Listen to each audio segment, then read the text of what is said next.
Jakarta tadi siang dan sekarang sudah di Masjid Al-Istiqomah. Bapak Ibu seringkali berdoa dalam surah Al-Fatihah, ihdinas siratal mustaqim. Jadi itu permintaan sebetulnya, permintaan agar kita istiqomah. Makanya nama masjid kita Al-Istiqomah. Doa yang paling penting untuk kita ulang-ulang Bapak Ibu adalah doa minta hidayah dan doa istiqomah.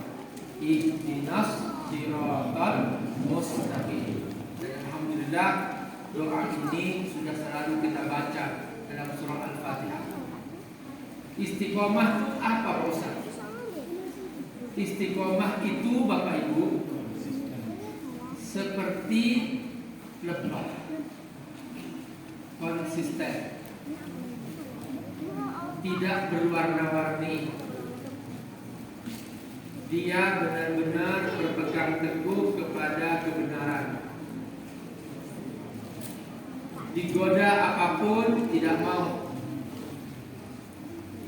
Ayo kita ngaji, maka dia semangat ngaji. Ayo kita nonton, enggak. Bagus tontonannya, enggak. Aku kasih uang nanti nonton. Oh boleh. Berarti nggak istiqomah itu. Nah, tapi orang istiqomah enggak. Dia kalau sudah tidak. Karena setiap yang Allah haramkan itu tidak baik. Dia tidak akan pernah berubah. Apapun kondisinya. Seperti ikan di laut. Bu. Halo Bu. Lautnya airnya apa? Rasanya air. Laut. Asin. Lautnya ikannya ikut asin ya Bu? Ya. Sekalipun ikan berenang-renang di laut, dia tidak pernah ikut asin. Itulah konsistensi ikan. Ikan baru menjadi asin ketika dia mati diberi garam, baru asin. Tapi selama di air laut, sekalipun semua air laut asin, ikan tetap tidak terpengaruh oleh asin air laut. Itu contoh ya, contoh bagaimana kita konsisten. Hidup kita punya prinsip seperti itu. Makanya doa kita ihdinas siratal mustaqim. Allah mencontohkan dalam Al-Quran ada seekor binatang yang sangat Allah sukai karena keistiqomahannya, yaitu binatang lebah. Apa namanya? Lebah. Kalau bahasa Arabnya apa nama surahnya? Siapa yang tahu? Yuk, siapa yang tahu? Halo. Ayo, siapa yang tahu nih? Apa nama surah lebah bahasa Arabnya? Surah An-Nahl. Lebah.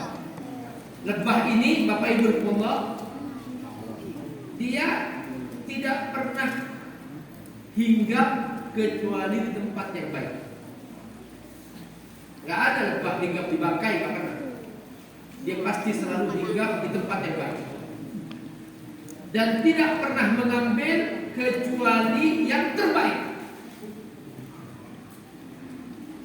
Nih, adik-adik, ya, jangan izinkan barang haram masuk ke perut kamu. Setuju? Siap?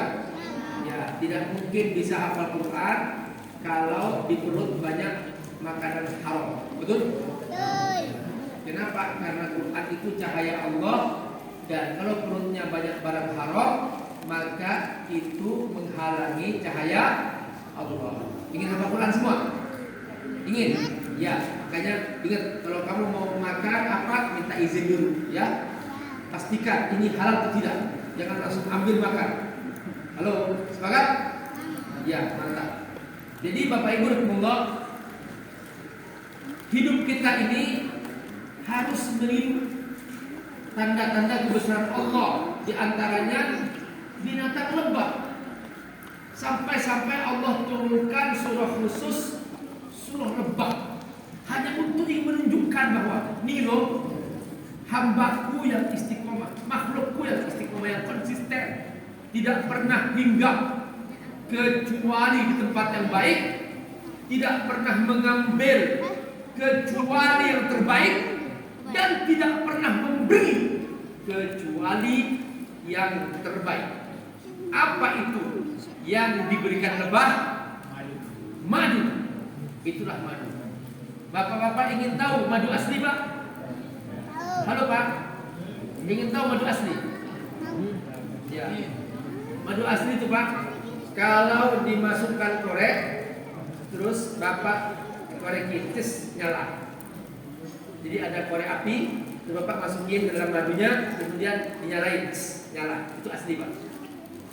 Yang kedua, kalau dimasukin freezer, itu nggak beku, Pak. Itu asli. Yang ketiga, kalau Bapak bawa pulang, itu hancur piring, hancur TV. Hah? Betul? Ya. Nah, itu asli, Pak. Ya, sini banyak Bapak ingat ngerti madu asli. Bapak-bapak, ibu-ibu, rahmatullah. Jadi kita ini oleh Allah sudah dicontohkan. Jangan sampai tidak istiqomah. Makanya sampai-sampai masjid kita ini diberi nama Masjid Al-Istiqomah. Mudah-mudahan semua yang sholat di sini diberi keistiqomahan oleh Allah SWT.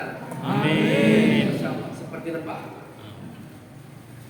Ada binatang disebut dalam Al-Quran oleh Allah yang dia contoh tidak konsisten. Namanya az-zubab, dari kata zabzabah yuzabzib. Dia tidak konsisten. Datang ke bangkai, iya. Datang ke makanan yang bersih, iya. Datang ke kotoran, iya. Datang ke tempat yang baik juga, iya.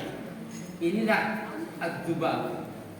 Az-zubabah artinya lalat. Halo Dek, apa artinya? Lalat. Kalau makanan kamu dikena lalat, kamu suka makan? Tidak suka. Kenapa? Karena lalat membawa penyakit. Kenapa bawa penyakit? Karena lalat hinggap di tempat yang kotor, juga hinggap di tempat yang bersih. Itulah lalat. Makanya jangan jadi seperti lalat.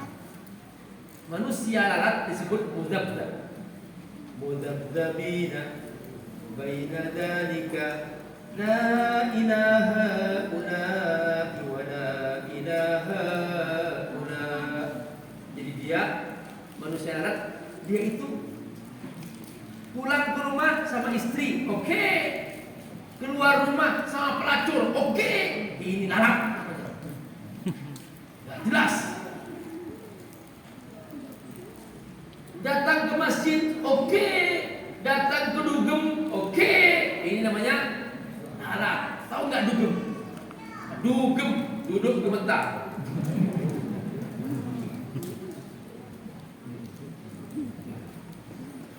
Bapak Ibu rahmatullah, tidak mungkin bahagia seorang istri didampingi oleh seorang suami lalat. Pasti gelisah perasaan seorang istri. Tidak mungkin bahagia seorang suami didampingi seorang istri seperti lalat. Dia pergi kerja, di belakang istrinya nempel. Tidak akan bahagia rumah tangga seperti ini. Kebahagiaan itu hanya dicapai ketika kita semua istiqomah. Inilah dia konsistensi hidup kita. Makanya doa kita selalu, ya ini doa.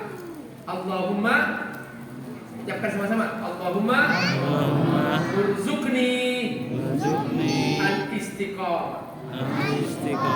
Lagi, Allahumma urzuqni al-istiqomah. Ya Allah, beri aku keistiqomahan.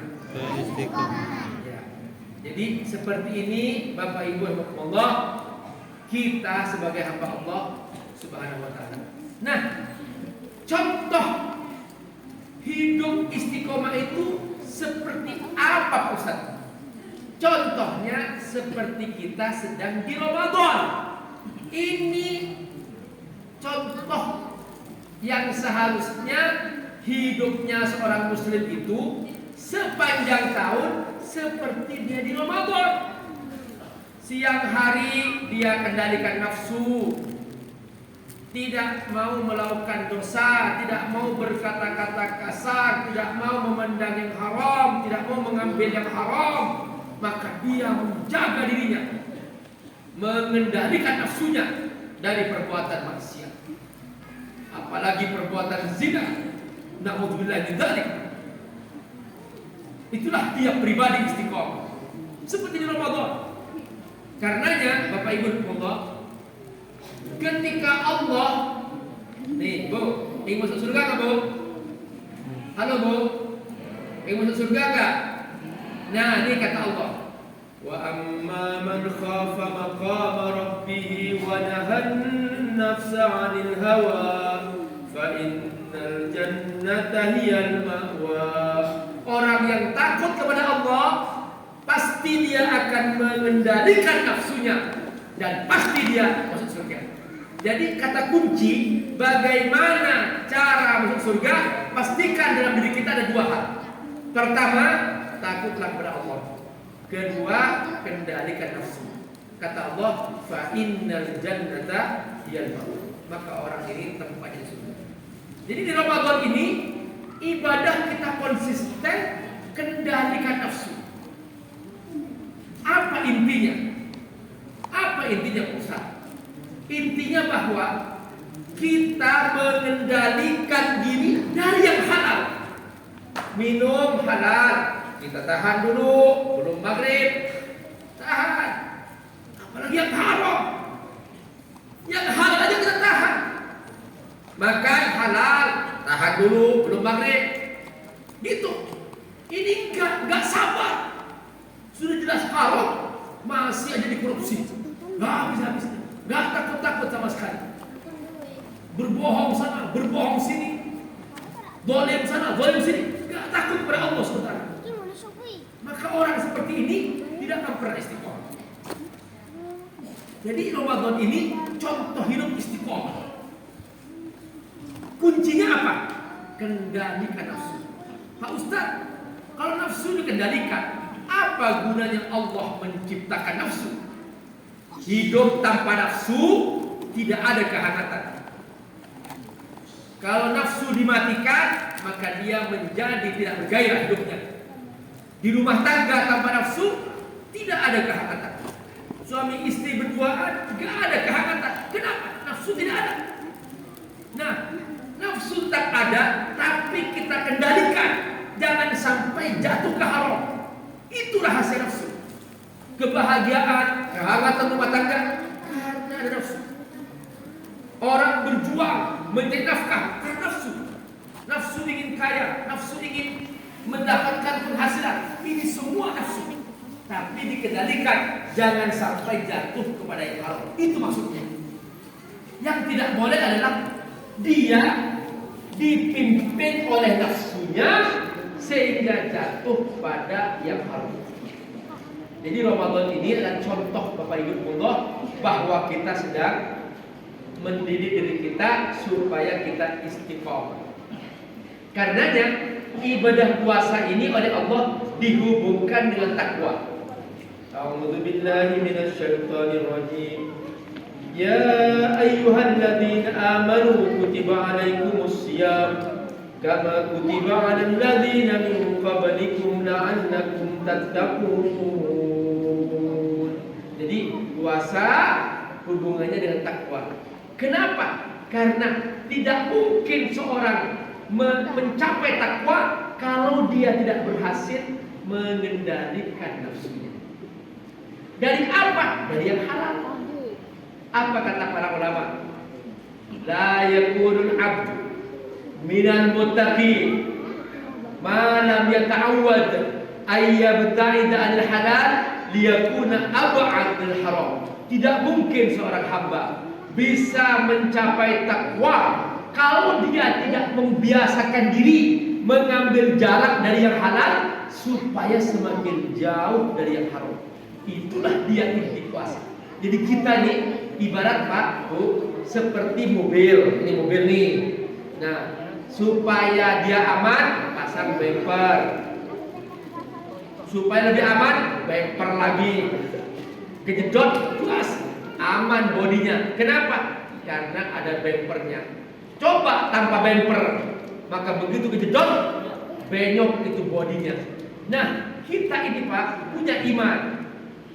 Ya ayyuhalladzina amanu, ini iman kita. Bagaimana cara menjaga iman? Kata Allah, biasakan kutiba alaikumusiyam. Biasakan kamu menjauhi yang halal. Maksudnya mengambil dari yang halal. Supaya apa? Supaya kamu tidak ada alasan untuk melakukan yang haram. Yang halal saja aku bisa kendalikan, apalagi yang haram.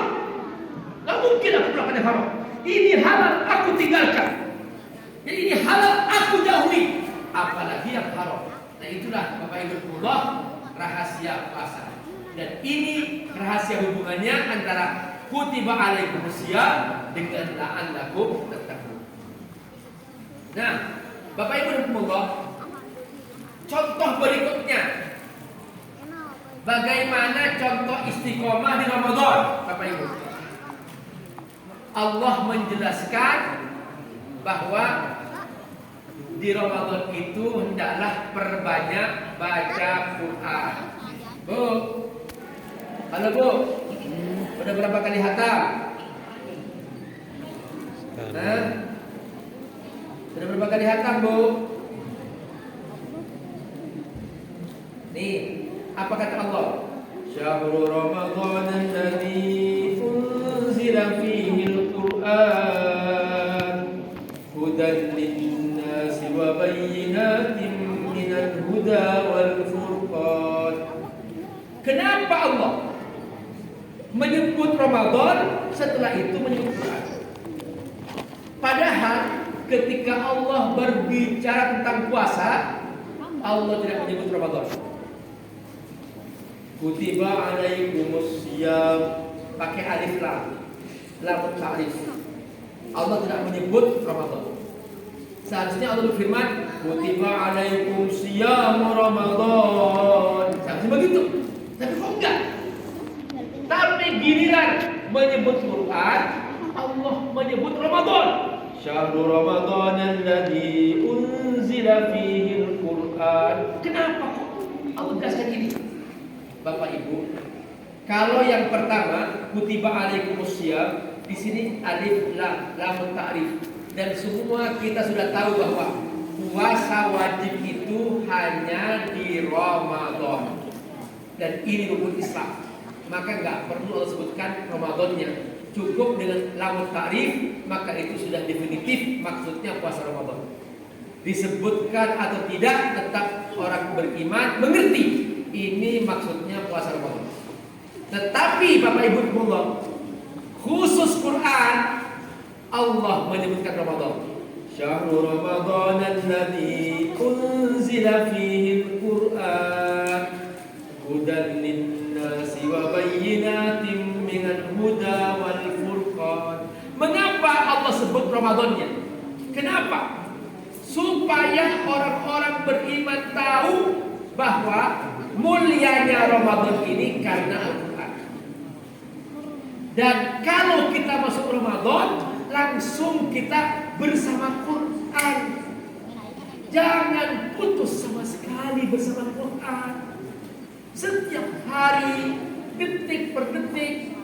Dulu Qurannya besar-besar Bapak Ibu, untuk dibawa kemana-mana sulit. Sekarang Qurannya masuk HP sudah. Tinggal buka Qurannya, Allah sudah mudahkan. Makanya kata Allah, inna nahnu nazzalna dzikra wa inna lahu lahafizun. Aku yang menurunkan Quran, aku yang akan menjaga Quran, kata Allah. Artinya Bapak Ibu, jangan khawatir Al-Quran hilang, tapi khawatirlah kalau kita tidak punya waktu untuk bersama Al-Quran. Ini rahasia Ramadan itu. Jadi kita adalah bersama Quran. Apaan sih Pak Ustaz tugas kita kepada Quran?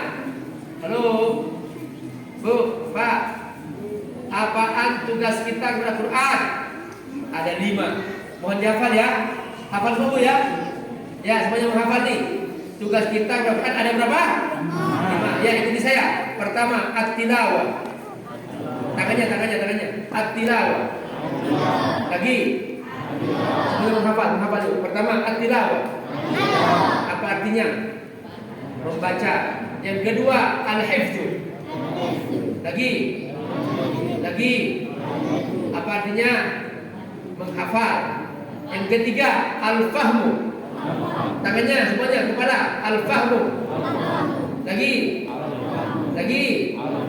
Apa artinya? Paham. Yang keempat, al-amal. Lagi. Apa artinya? Mengamalkan. Yang kelima, ad-da'wah. Lagi. Apa artinya? Berdakwah, ngajak orang. Itu kewajiban kita. At-tilawah, al-hifdzu. Coba sama-sama. Terus.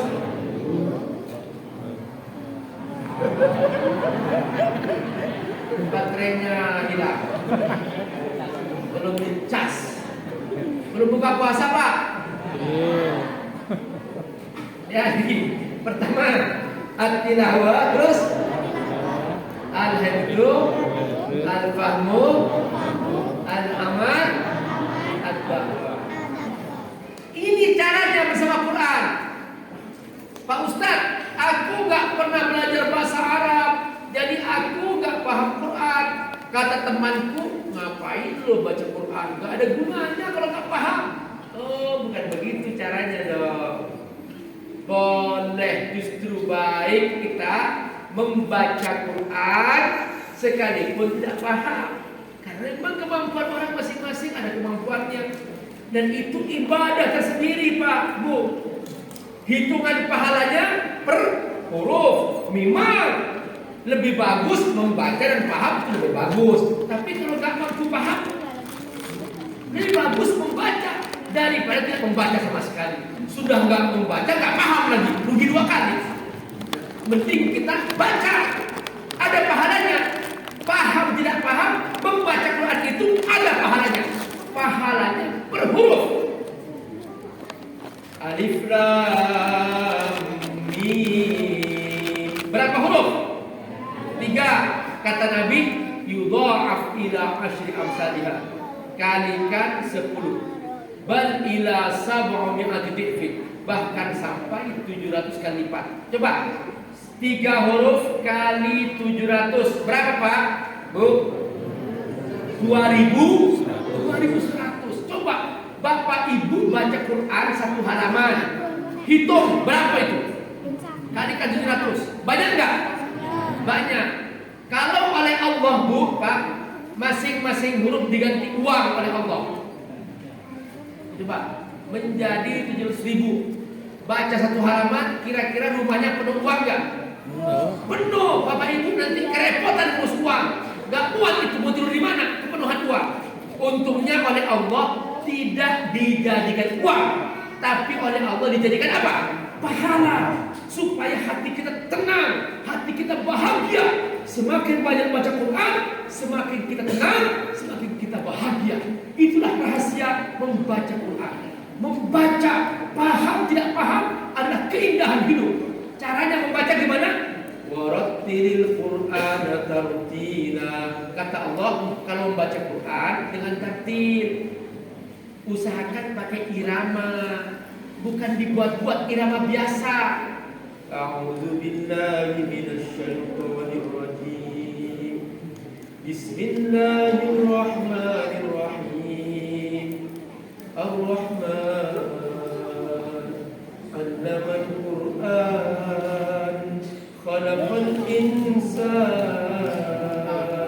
'allamahul bayan. Asy-syamsu wal qamaru bihusban, wan najmu wasy-syajaru yasjudan, was